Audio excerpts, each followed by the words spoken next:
The psychology of the mirror, reflecting the toxic mind. The Emperor's shield.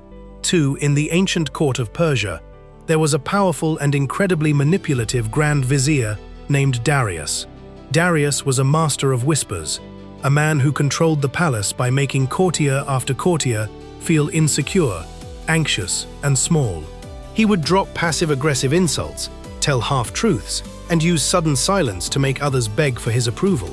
Everyone who tried to argue with him was quickly executed for treason.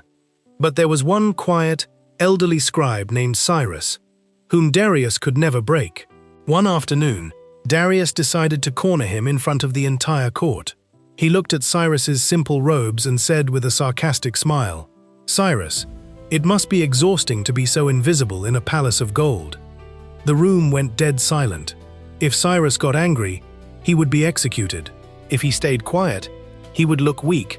Instead, Cyrus looked deeply into Darius's eyes, mimicked his exact posture, smiled the exact same cold, sarcastic smile, and replied with the exact same tone, "Darius, it must be exhausting to be so obsessed with everyone who is invisible in a palace of gold." Darius's smile froze. For the first time in his life, the manipulator felt his own venom hit his own veins.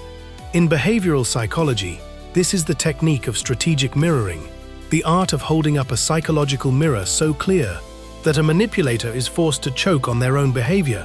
Today, on the Mind Lens, we unlock the dangerous psychology of the mirror, the neuroscience of the echo. To understand why mirroring is so devastatingly effective, we have to look at the cognitive architecture of a manipulator's brain. Most toxic people, whether they are narcissists, bullies, or gaslighters, operate on a psychological system called asymmetric control. They count on the fact that when they throw poison at you, you will react with a normal human emotion: fear, anger, over-explaining, or sadness. This reaction is their fuel. It tells them that their power over your emotional state is intact. But when you mirror them, you completely shatter the asymmetry.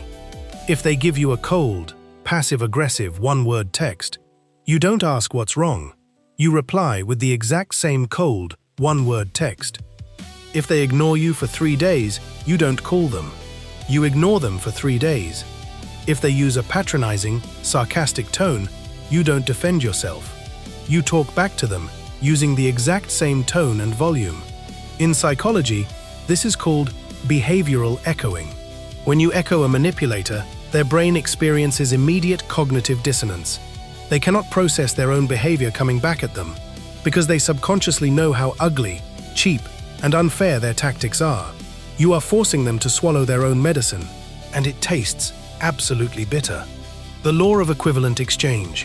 Many self-help coaches will tell you to take the high road and ignore toxic behavior, but in the real, brutal world, taking the high road is often interpreted by predators as a green light to continue stepping on you.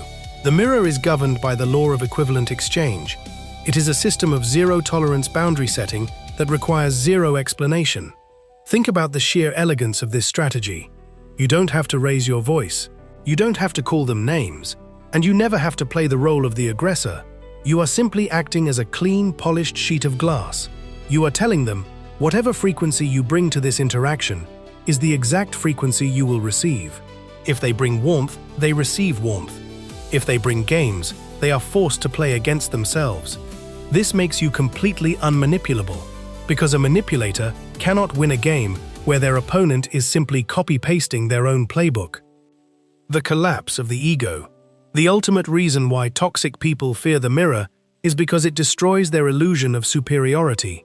Most manipulators deep down have an incredibly fragile, shattered ego. They project strength by treating others like options.